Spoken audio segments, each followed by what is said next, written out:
Wattman, c'est bientôt l'hiver. Mais comment font les fournisseurs pour assurer la livraison de l'électricité?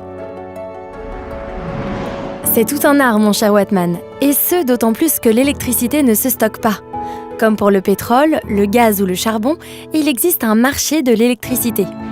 Il est constitué de places d'échange permettant la rencontre de l'offre et de la demande. Ces échanges peuvent être organisés dans le cadre d'une bourse physique ou financière, mais ils peuvent également être bilatéraux. On parle alors d'échanges en gré à gré ou OTC, Over the Counter. Qui sont les acteurs de ce marché de l'électricité? Il y a des producteurs d'électricité qui vendent leur production, des fournisseurs d'électricité qui s'approvisionnent pour vendre ensuite cette électricité à des clients finaux, on parle alors de sourcing. Mais on y trouve aussi des traders qui achètent juste pour revendre, favorisant ainsi la liquidité du marché. Les gestionnaires de réseau, eux aussi, achètent sur le marché l'énergie nécessaire pour compenser les pertes du réseau électrique. Enfin, les agrégateurs accèdent désormais au marché de l'énergie. Le mécanisme NEBEF, notification d'échange de blocs d'effacement, par exemple, permet à des opérateurs d'effacement de vendre de l'effacement sur les marchés. Le système électrique est régi par une règle simple. À tout instant, la production doit être strictement égale à la consommation.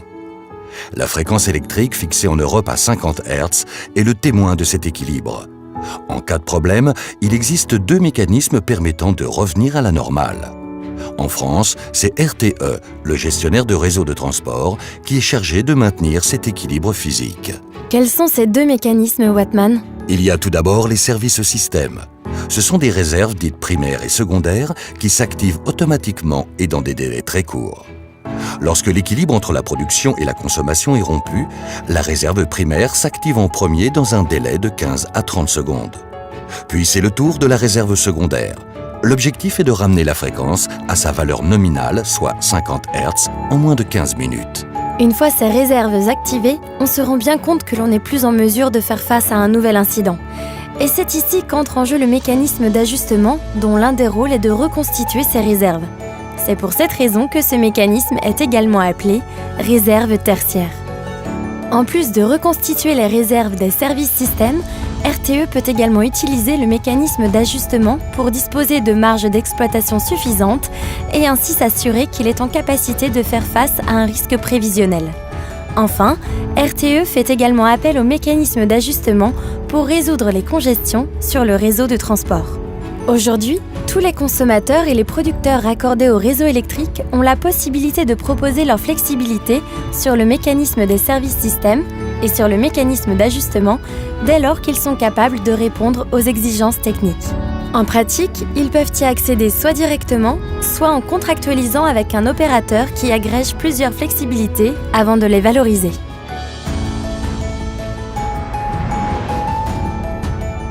L'augmentation de la demande en pointe d'une part et la mise sous cocon, voire la fermeture de centrales de pointe faute de rentabilité d'autre part, ont conduit les pouvoirs publics à mettre en place ce qu'on appelle le mécanisme de capacité.